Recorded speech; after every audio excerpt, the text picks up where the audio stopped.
Greetings, ITCE students, and welcome to week 7 of our course. This week we're going to introduce a unit on training. So our agenda this week when we meet during MS Teams is how to design a training session. If you were being asked to deliver some workshops or something to some of your colleagues on how to do something because you're the IT expert, and so you're going to create some kind of learning session and teach people how to use some IT service or product that you look after. So we'll talk about backwards design and how to use that. Then we'll talk about how to make sure that your training is accessible.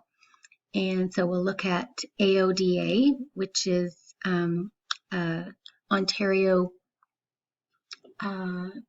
regulation law.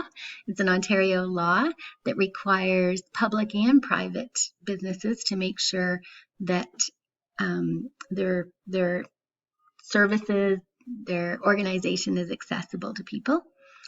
And then we'll talk about universal design for learning. So that's a strategy on how to make sure that your training is accessible.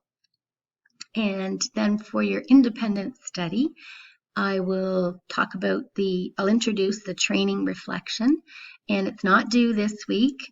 You'll have this weekend, next week to learn how to do it. But I just want to make sure you know what the expectations are. And there are multiple options. One of them is to write a report, and the second one is to create a training tutorial. And I really hope that you'll take a look at the training tutorial option.